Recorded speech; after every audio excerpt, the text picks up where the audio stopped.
En el video de hoy... Imagínate viene un bartender nuevo y diga, qué básica esa receta, ¿no? Pues sí, pero si quiere puede discutir conmigo cualquier técnica. Esa es la diferencia. Porque también, y yo me atrevo a decirlo, he ido bastante guest bartending, se pierde un poco el toque al cliente, como que se enfocan mucho a entretener al bartender, y hay otros bartenders que piensan que voy para que me entretenga, o quiero ver cómo hace, o como que se ha hecho un poco enfermizo. ¿Qué pasa? A ver, te puedo hacer la comparativa del cliente borracho con el cliente pesado. Dale, sí. ¡Wow! Este coctelería, y probás y es una mierda el cóctel. Suele pasar. ¿Pero qué preferirías vos? ¿El mojito o el cóctel Yo- todo mal hecho de 20 Yo me tomo mi cerveza. Pero antes... Oído, mirá. Oído. Oído. Bueno, Edir, te tengo seco, decís. Sí, algo, Lo que lo quieras. que tú quieras. No, algo pero- oscurito. ¿Algo oscurito? Vaya, Sí. mira. Entonces aquí... Whisky mismo, cualquiera. Whisky. No ¿Así? te preocupes. ¿Vale? Ahí está, mira. Consumo responsable. Mira, poquito. Opa, solo para consumo empezar. responsable. ¡Feliz Navidad! Contanos un poquito de tu trayectoria como, digamos, bartender. ¿Cómo iniciaste en esto de la industria? Hace casi 18 años ya cuando llegué aquí. Al principio trabajaba en una tienda, que era un supermercado. Llegó una época bastante complicada también aquí en Barcelona, en España en general. Ok, aquí empezaste, ¿no? Sí. Bueno, en Perú ya trabajaba como asistente de tienda en el aeropuerto, asistente de restaurante en el aeropuerto. Y ya estuve trabajando ahí un año y medio. Ahí me interesó mucho lo que es la parte de barra, porque allá, a diferencia de aquí, los encargados, porque con el nombre que llevan aquí, prácticamente es diferente allá. ¿Por qué? Porque yo cuando tú postulas a un cargo bastante que es con un asistente o encargado de tienda o asistente, que es casi lo mismo, pues te preparan, te hacen una capacitación de 15, 20 días. O sea, entonces, ¿por qué? Porque te tienes que aprender todo lo que es el restaurante, es decir, gramajes, productos perecibles, fechas, caducidad. Por si algún día falta una persona en un área, pues entonces tú tienes que saber cómo cubrir el momento de flujo que hay muchísima demanda, pues entonces tienes que meter la mano también a ayudar. Y en ese momento pues era helados, era barra, era cocina, o era sala, y tal. Y cuando éramos 3 asistentes, pues entonces por tienda a veces nos tocaban los dos, y en momento de rush, cuando habían las llegadas del aeropuerto que llegaba todo el mundo, pues entonces nosotros nos dividíamos en donde nosotros más nos sentíamos más cómodos para poder ayudar y sacar el servicio mucho más rápido. Ahí me metía mucho en la barra y me metía mucho en la cocina. Ok. O sea, más en lo que era coctelería y más en la cocina, me metía más en coctelería, y ahí me llamó la atención. De ahí posteriormente ya vine aquí, empecé trabajando tipo un súper, y estuve 4 o 5 meses, un poco adaptándome también a las cosas de aquí, porque también el catalán aquí es otro idioma también, entonces era Sí. muy importante. Y era como un toque de cómo acercarme yo a una cultura totalmente diferente, aunque es muy similar a Perú con España, pero cómo interiorizarme en su cultura. Entonces por eso me metí a trabajar en ello, y creo que me bastó 4 o 5 meses cuando dije, oye, ¿sabes qué? Yo tengo que salir de aquí porque yo quiero hacer otras cosas más. Y empecé a buscar trabajo. Empecé a buscar trabajo, ya irme a coctelerías. Mi primera coctelería que fue Boadas, incluso justamente un María Dolores me sirvió un cóctel, tuve esa dicha. Wow. Un Manhattan me sirvió. Cuidado. Tuve esa dicha, y entonces la verdad que me gustó esa experiencia, entonces me llamó más la atención, ¿no? Por el segundo bar que fui fue el Rey Martini. O sea, empezaste en buenos lugares. Sí, no, pero ahora de visita, ¿eh? Sí, pero imagínate. sí, Yo ni sí. siquiera he ido al Boada. Te lo juro. Lo tenía bastante visto, y entonces que me interesaba mucho ir. Y entonces en ese tiempo había un bar que tenía mucha fama, había crecido muy rápido y estaba muy de moda, y se llamaba El Milano. Y entonces yo cuando me acerqué a buscar trabajo en ese lugar, pues entonces me dijeron que no había espacio, que estaba todo lleno. En ese momento pues trabajaba Yanaida, Juanjo, Raúl, entonces me dijeron, pero no tenemos un espacio en la cafetería. Bye. A mí ya me sirvió. Pues dije, mira, me entro. Entonces entré y estuve un año y medio, estuve en la cafetería, Con paciencia, queriendo entrar al bar, ¿o qué? con paciencia, esperando mi turno, mi momento, y me levantaba todos los días temprano. Entraba a las 5:30 de la mañana y salía a las 2 de la tarde. Eso sí. Me cansaba yo 2 días, luego estaba muy tranquilo. Pero claro, uno de los hermanos, de los dueños de Bracafé, pues vio mi currículum y vio mi desempeño, porque trabajaba a veces con él en la cafetería. Me preguntó que qué había hecho antes y tal, y todo. Entonces me dijo, ya sabes qué, yo creo que tu perfil va por otro lado. Entonces los medios días estamos abriendo en el Milano, me dijo, entonces que necesito que vayas y ayudes a un señor que trabaja ahí, que se llama Ángel Martín. Yo dije, de acuerdo. Y así era, me levantaba a las 5:30 de la mañana. A las 2 de la tarde me iba corriendo al Milano hasta las 8 o 9 de la noche. Y después me voy a casa. Y me acuerdo que lo primero que entré a la barra, le dije hasta al señor Ángel, le digo, señor Ángel, ¿qué tal? ¿Cómo está? Sí, que vengo, me han dado Sergio. Ah, perfecto, sí, mira. Venga, acompáñeme. Me llevó a la parte de atrás, a la parte del office, y me dijo, mira, vas a empezar. Hay que hacer 7 litros de zumo limón.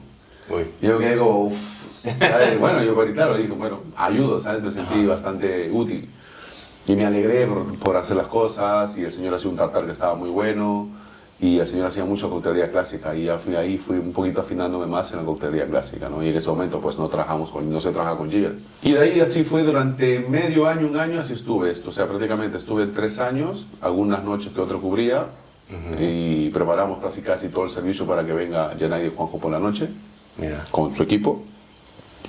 Pero yo sabía que quería algo más, ¿no? Entonces ya me fui buscando otras cosas también, me fui a un local que se llama Buena Vida, que está por aquí en la calle Caspes, estuve 2 años ahí, hice World Class ahí, fui finalista regional justo en ese momento cuando lo ganó Giacomo, fui uno de ellos con Juanillo, bueno, había una panda, había Juanillo, Tremendos. Marcos, Santi, Dani Martín, Yo me acuerdo estaba en Madrid. Por cierto, dale, así va. ¿Qué tal el agüita? Muy japonesa. Sí, sí. Me acuerdo en Madrid verte en una pancarta. Esas grandotas, así, tremenda cara. Y yo dije, Tremenda carota, y tremenda carota. No, porque te había visto aquí en Barcelona. Sí, en los sí. eventos y cuál. Y dije, puti, este loco, ¿cómo hace para estar ahí arriba? Nada, simplemente la verdad que las marcas en ese momento pues te ayudaban mucho, ¿no? Eran nosotros... ¿Con quiénes estaban? No sé si era Naranjo o Geray, no me acuerdo. Pero sí me recuerdo perfectamente que te veía. O sea, yo decía, puta, para estar ahí. Ah, no, eso vino posterior ya. Eso vino posterior. Después de Buena Vida ya cuando hice World Class, el año que ganó David Ríos la Mundial, Ajá. fue una bonita experiencia, pero ¿qué pasa? Que no sé, a comparación que después he visto otras competiciones, era diferente porque compartíamos mucho entre nosotros, ¿no? No sé si... No es que no hay industria, sino simplemente que también las generaciones han cambiado, ¿no? La visión también... Antes nosotros nos ayudábamos mucho porque no había esa facilidad de tener, de poder estudiar o poder tener a mano mucho más fácil, y ahora con el internet que lo tienes todo mucho más rápido, pues es mucho más factible ahora para las nuevas generaciones. Pero antes sí me acuerdo que tenías que tener libro, o sea, leerte un libro, empezar a leer, empezar a buscar, formular cosas, porque en un libro cambian mucho las recetas, ¿no? De dónde, ver dónde proviene la receta, dónde proviene el cóctel, o por qué, todas esas cosas. A nosotros nos interesaba mucho más que una técnica, o sea, nos interesaba mucho más el servicio y que estudiara la persona de cómo fue creciendo la coctelería y qué es lo que queríamos hacer en ese momento, ¿no? ¿Crees que hemos perdido un poco lo que es la esencia, el ser natural y querer aprender más allá de basarme a una máquina? De cómo... Yo pienso que no, es bueno tener el conocimiento, que eso posteriormente por eso, después de que estuve de World Class, empecé a trabajar en el Rey Martini y entendí lo que es, no lo entendí al principio, pero sí lo entendí después, ¿no? De lo que es trabajar en una corporación grande y cómo entender que estás trabajando en un lugar emblemático a nivel mundial y aparte entender que es un negocio, aparte de eso. O sea, aparte de eso, que no solamente es hacer por hacer, sino que tenga un sentido el por qué hacerlo. Entonces, todo tiene un valor añadido. Claro. Porque hay muchos bares, te comento aquí que hay muchísimos bares que se dedican más en la parte técnica o en la parte de tener alta tecnología, y luego vas a su baño del bar, está hecho un asco. O miras al suelo y hay papeles. O miras detrás de la barra, detrás donde está la barra, y hay de todo. Sí. ¿Sabes? Entonces, o la barra está pegajosa, está sucia. Ese tipo de cosas para mí es bastante fundamental, ¿no? Todo lo que es el orden y la limpieza, para mí es fundamental. Es una de las cosas que yo adquirí o durante todo este tiempo trabajando en el RAI, pues me gustaban mucho esas cosas a mí. También tuve buenos maestros también en ese momento. Estuvo Seferino, Paco y obviamente todo el equipo que había detrás del Rey Martini, ¿no? Tenía un equipo que trabaja, Javier Las Muelas tiene un equipo que trabaja para él, ¿no? Para que lo van acomodando, y es bueno al final eso, ¿no? Porque al final una a veces piensa que puede tener muchas ideas, pero si tú no te rodeas con gente capacitada que te empujen a hacerlo y hacerlo bien, no creces. Y eso hoy en día lo estamos viendo. Entonces hay bares que sí han crecido como corporación. Yo Claro. creo que el Dry ha sido... Al principio el Dry fue bastante criticado porque hacía los cócteles, los pre-batch. Era criticado porque tenía, por ejemplo, los mojitos, lo tenía bien en batch, en bolsas de vacío, Ajá. lo tenía, pero yo tenía racionado. O sea, criticaban, pero no se dan cuenta que detrás había una persona que tenía que hacer una preparación increíble para todo el volumen que había de Y todo que lo todo que es estuviera de los consistente. mojitos, que sea consistente y tiene una cosa que no tiene ningún bar, te lo podría decir, quizás. Tiene registro sanitario. Y eso es muy importante. Y ningún bar que te haga batch, por más que le pongas fecha, no tiene registro sanitario. Entonces el Dry Martini sí que lo tiene. Y eso es lo que le ha servido al Dry Martini, pues meterse a trabajar con hoteles, meterse a trabajar internacionalmente, poder expandirse de una manera muy bestia, ¿no? Cuando tuvo su imperio. Entonces, basado a eso, ponele, ya te diste cuenta, bueno, esto no es un hobby, esto es mi carrera, empezaste a viajar y todo eso, porque mucha gente todavía piensa que siendo nosotros bartenders es simple y sencillamente hacer un servicio, desvelarnos y se acabó. Sí, obviamente, también es verdad, cambia mucho, que en ese momento, pues yo siempre, ahora bien personal, estoy en pareja, eso quizás también me ha ayudado mucho a estar centrado enfocado en mi trabajo y en mi persona también, ¿no? Y eso era la diferencia de ahora que veo es que nosotros siempre nos hemos curtido o sea, nuestra generación, o mi generación en ese momento, por querer aprender, por querer hacer cosas, por querer superarte cada momento y ayudar al resto. O sea, nosotros compartíamos las recetas uno a otro, si había competencia nos alegramos y ganaba uno. ¿Vos crees Era que eso así. pasa todavía? ¿O hay competencia en el Lo servicio? veo, yo creo que hay más discordia por un premio y por estar en una lista más encima que otro, que por realmente hacer comunidad, ¿no? Eso es lo que creo que veo, igual mi punto de vista. En ese momento también había 50 Best. El Rey fue uno de los bares que tuvo 7 años consecutivos entre los 50 mejores. Era el único bar español, después fue el Mutis también. El próximo entró Paradiso. Después de Paradiso entró el Toshmax, después entró el Solange, también entró dentro de los 100. Sí. Y de allí, después de mi viaje de Madrid, que estuve 6 meses trabajando en un hotel, prácticamente, pero sabía que tenía corta duración en Madrid, sino simplemente quería tener experiencia. Y me vino Stravinsky, hablé con Antonio, como siempre me lía, pues entonces hablé con él y al final la amistad estrecha que siempre tenía, y lo quiero mucho, es como un hermano para mí. Y justamente me dijo, oye, ¿sabes qué? Hay una persona que Alberto Fernández se va a Madrid y hay un cupo para cubrir. Me dijo, me interesaría que vengas y estés con nosotros y compartas también tu experiencia por tus bares que has tenido y por la buena comunicación que tienes tú con Latinoamérica y con el gremio del bar, de todo lo que es los bartenders también. ¿Cómo es abrir tu primer bar? Pues soy Stravinsky, te hablo, ¿eh? Pero después sabemos que has tenido y tenés tus bares. Sí, después tuve bares, pero después vino la pandemia. Con Stravinsky fue muy bueno, o sea, fue espectacular. Hicimos muchas cosas. Una de las anécdotas que tuve con Antonio, que fuimos a Lima, fue eso, ¿no? De que con el momento empezamos a explicar que habían 400 personas, que Casa Maestra lo que albergaba son ese tipo de público, hablar en frente de 400 personas, le decía Antonio, yo había estado ya una vez antes, y dije, Antonio, viene mucha gente. Él no me quería nada, tranquilo, porque siempre cuando vas tú o a dar unas ponencias, igual 50, 60, 30, 40, que también dices, bien. Pero a ver un 400, 500 personas, yo Antonio, y entonces cuando entramos a la parte del auditorio, salí con Antonio, entonces se quedó como... Ay. Me quedé mirando a Antonio y yo me reí, ¿no? Aparte, pues estaba cómodo, estaba en casa, estaba en Lima, y me quedé cómodo. Y empezamos a aplicar un poquito las técnicas, lo que hacía Stravinsky en ese momento, ¿no? Fermentaciones, cosas, tal. Stravinsky se nos fue un poquito a la cabeza. No nos fue a la cabeza, pero creo que fue el concepto más rompedor de los últimos años, en cómo cambiar la estructura de un bar totalmente que la gente está acostumbrada a otra, ¿no? Sí. Pero la gente se adaptó muy bien y eso gustó mucho. Entonces, en el equipo entonces, Alberto ya había hecho un trabajo muy bien con el que fue fundador, con Antonio y con Geray.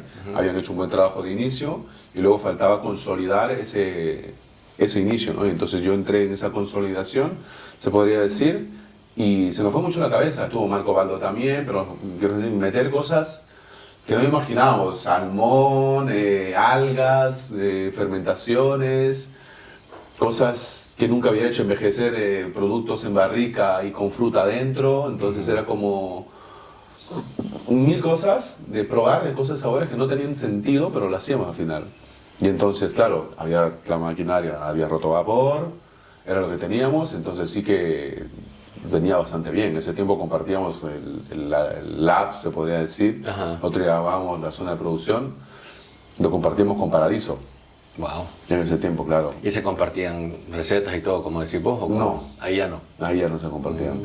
Simplemente se compartían el espacio porque, claro, habían días que tenía Paradiso, habían días que teníamos nosotros de preparación, ¿no? ¿Dejaba alguna nota ahí sin querer? No, no había. No había eso.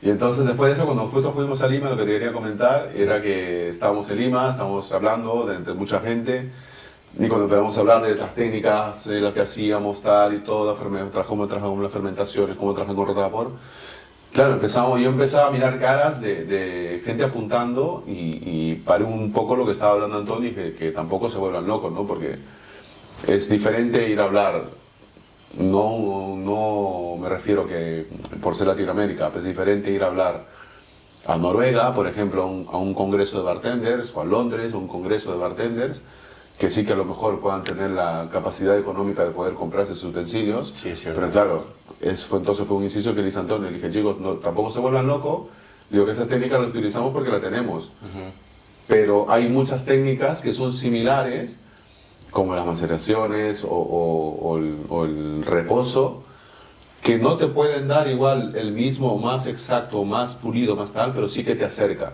¿sabes? Entonces, como para decir, no te vuelvas loco que hay procesos que tardan más, pero que se acercan mucho a lo mismo que estamos haciendo. Al final, una rotavapor lo que hace es acelerar el proceso en nada, ¿sabes? En poco tiempo. ¿Que es más limpio? Sí, lo entiendo. Pero también a la gente se le ha ido la cabeza también ahora con rotavapor, ahora te redestilan todo. Pero imagínate, ¿vos crees que ahora, hablando de ese tema, estábamos tocándolo antes de que, ¿qué pasa ahora en la industria? Y lo he visto yo, pero te quiero preguntar a vos.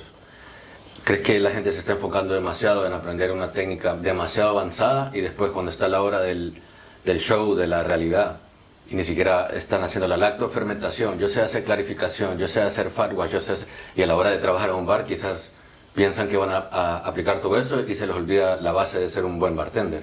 Sí, naturalmente, obviamente eso es veo muchísimo ese tipo de cosas, pero creo que lo que le falta a las nuevas generaciones ahora, o lo que está pasando, es que siempre van, es lo que te decía antes, ¿no? Van querer ir por encima o más adelante del otro. Que en competencia está bien, la competencia al final es sana, ¿no? Pero siempre y cuando esté medido y esté visto de decir, oye, hay una competencia, compartimos cosas y vemos qué hacer. Pero hoy por hoy no veo esa competencia, veo una competencia más de quién quiere hacer algo más por querer ser mejor que el otro, ¿no? Entonces, ahí las cosas cambian mucho. Antes sí que es verdad que, o mi forma de pensar es de que está bien nutrirse, entender, conocer, practicar, tienes que palparlo, o sea, tienes que tocar una rotavapor, tienes que tocar una centrífuga o hacer una lactofermentación o hacer muchas técnicas diferentes, sí. Pero no todas esas técnicas son aplicadas a cualquier bar, Claro. o a todos los bares. Porque luego, a la hora de la hora, el trabajo del mecanismo es lo mismo. Servir al cliente, que el cliente esté bien, que disfrute su momento, que disfrute el cóctel, que pueda tener una buena charla entre amigos. Y tú estás haciendo el servicio. El baño está limpio. El baño está limpio, la mesa está limpia, sobre todo. Pero claro, hay un trabajo detrás de preparación. Entonces, la nueva generación no desconectan esa parte de preparación antes de. Entonces, es como dicen, si va bartenders, por ejemplo, si viene un bartender, o yo voy, si alguien puede reconocer por ahí, si voy a un lugar, el bartender va a estar sentado conmigo, muchas veces sentado, focalizado en mí y no focalizado en sus clientes. Simplemente pensando a lo mejor porque yo pueda tener o una reputación, pues llamémoslo así, pero simplemente o por pensar en que yo soy un votante. Entonces, es tan encantado esto que al final pues es muy evidente que cuando eres una persona conocida dentro de la industria, vas a un lugar y tratas de explicarle todo tan detalladamente, yo creo que no tiene sentido. Por ejemplo, Si alguien viene a un bar, o cuando venía Stravinsky, por ejemplo, en ese entonces, nosotros no hacíamos eso, era algo que nosotros nos diferenciaba mucho de los otros bares. ¿Qué era? Era que nosotros venía que el cliente venga y disfrute y nada más. O sea, si era bartender, si era amigo, que venga, disfrute, tómate tu copa, tómate tu tal. Y ya quedábamos otro día o mañana vente y te explicamos cómo hacemos todo. ¿Sabes? Si vente mañana, quedamos a comer o lo que quieras, una cerveza, un vermudo, un refresco, un café, ya te comento qué es lo que hacemos. Eso es lo que nosotros hacíamos. Nosotros no queríamos mostrar enfrente, ¿por qué? Porque tienes clientes que están al lado, tienes que estar en servicio, no puedes estar enfocado solamente en una sola persona o dos. Claro. Tienes que estar enfocado en todo el mundo. Entonces, primero es el servicio, que tus amigos que han venido a verte siguen siendo clientes y, como digo, tienes que seguir pensando que es un negocio. He ido bastante guest bartending y se pierde un poco el toque al cliente, como que se enfocan mucho a entretener al bartender, y hay otros bartenders que piensan que voy para que me entretenga o quiero ver cómo hace, o como que se ha hecho un poco enfermizo. Sí. En vez de ponerle, voy al bar, a ver, ¿de qué hora a qué hora va a estar quién? Porque quiero probar su cóctel. Va, está todo bien, lo pruebo, pero se pierde, el bartender que está haciendo el guest para el bar no cubre a los clientes, está muy enfocado a que me vean. Mírame, este cóctel lo hice así, lo hice así, lo hice no sé qué, y vaya, un bartender que quiere aprender está bien porque le toma notas y todo, o puede decirle, vení después te explico bien y lo puedes llevar a tu carta, por ejemplo. Sí, lo de guest bartending ahora mismo, cuando sobre todo no es una sola persona, sino son 2 o 3 o 4 o 2 o 3 rotaciones, ya o 6 o rotaciones, cuando pasa eso, siempre uno quiere demostrar un poquito quién es, ¿no? También O sea, así va tu nombre. eso con el tiempo también tú lo vas entendiendo y te vas entendiendo de que no es así, porque no debería ser así. Pero sí es verdad que la gente es como que se vuelve loca de querer demostrar. Al final, el guest bartending termina siendo como una mini competición entre ellos mismos inconscientemente. Qué asco. ¿Sabes? Pero lo es, porque no, yo quiero hacer esto porque esto es mejor. A mí me tocaba hacer guest bartending. Probablemente hacíamos guest bartending cuando trabajaba en el bar, y ahora cuando hago guest bartending ahora, que me cuesta mucho hacer guest bartending también, porque por eso mismo, ¿no? Por eso mismo. Estaba hablando con gente también de calibre y les he mencionado esto y rotundamente me dicen, no, yo ya eso ya no lo hago. Y les pregunto por joder, ¿verdad? Así tipo broma, ¿qué? ¿Ya estamos viejos o qué? No, Handel me dice, sino que ya no es como antes, me dice. No es que no sea como antes, también las cosas van cambiando. Pero eso me han dicho. Entonces, Sí, las cosas... ¿qué pasó? No, es que yo para competencia y esto de la fama, de que el Instagram, yo no. Bueno, al final cada quien busca su camino, cada quien sabe lo que hace. O sea, yo, por ejemplo, particularmente, yo no tengo que demostrar nada a nadie. Bien. Yo, si voy a hacer mi guest bartending, voy a hacer primero lo que hago es crear una receta que sea muy fácil, rápida, que a la gente le guste y que se vendan 1000. Ahí está. Negocio No local. quiero hacer un cóctel muy complicado o que le tarde 2 o 3 horas al equipo para que hagan la producción de ese cóctel. No hace falta. Es más, o sea, siempre acostumbro a hacer la receta bastante sencilla. O sea, obviamente muy equilibrado, bien de sabor, que esté bien estructurado, que sea fácil, porque también es un trabajo para la persona que está al otro lado. Sí. Y eso no quiere decir que sea obsoleto o que no sepa o que sea un mindundi. Imagínate viene un bartender nuevo y diga, qué básica esa receta, ¿no? Pues sí, pero si quiere puede discutir conmigo cualquier técnica. Esa es la diferencia. Porque está pasando mucho, lo que te comentaba, llega un currículum, un CV, y el título, maestro de la mixología. Yo he visto de uno hasta de domador de dragones. ¿Qué? Sí. Imagínate, y empezás a leer y todo, y ves que se graduó de EBS en el 2022-23, y estamos al 2025. Yo me pregunto, ¿es posible ser maestro de la mixología tan rápido? Es complicado, es complicado. Es más, encontrar un personal ahora mismo es un problema muy grande, ¿no? Porque el personal ahora mismo quiere correr. El que está estudiando ahora o el que va a IBS es porque ha visto vídeos o ha visto cosas de hacer en futuro, pero lo quieren hacer en corto tiempo. Entonces, ahora hace poco creo que han empezado las escuelas con los cursos de servicio, que no habían.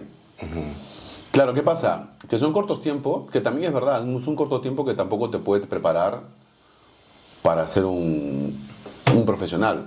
Sí. ¿Sabes? Entonces... La experiencia donde queda. Exacto. Entonces, lo que sí ellos deberían hacer, quizás, igual me equivoco, igual si lo hacen, en su speech o en la forma de cómo vender ese curso, decirle, oye, te voy a preparar porque sé que necesitas trabajar y para que trabajes por temporada, por ejemplo. O volumen alto, yo qué sé, te vas a Ibiza, te vas Marbella o donde sea o tal. Pues te preparan para el volumen alto. Entonces te preparan para eso. Me quito la botella. Te preparan para ese volumen. Entonces es como... Que ya vas con la mentalidad a lo que vas.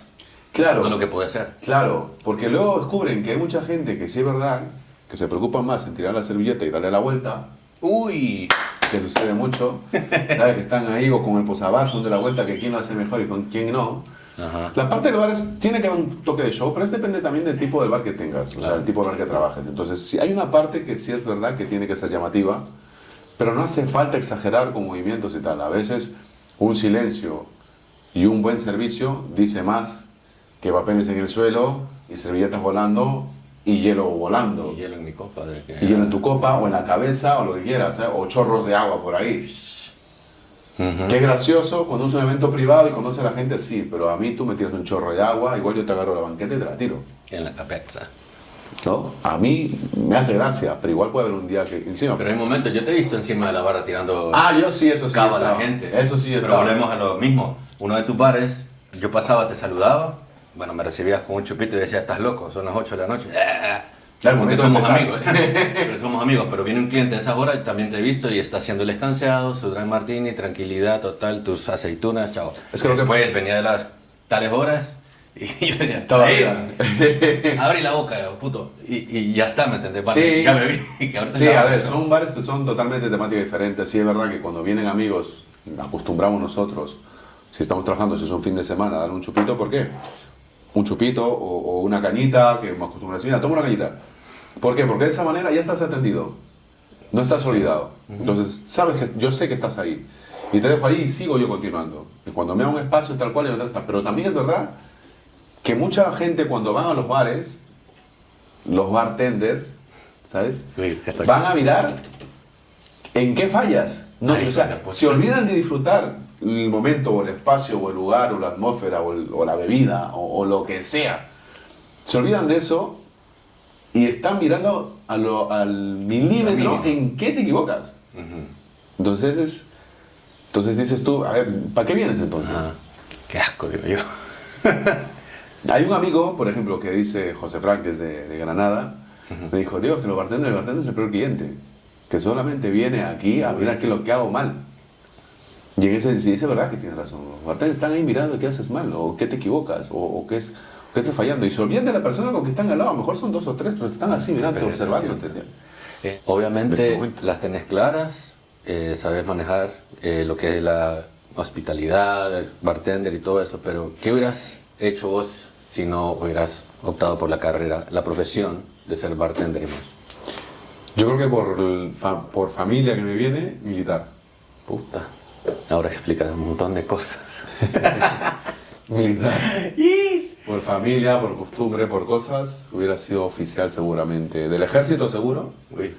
que he tenido familiares. De la Marina también, mi abuelo era marino, oficial, en Perú. Y quizás hubiera sido por ahí.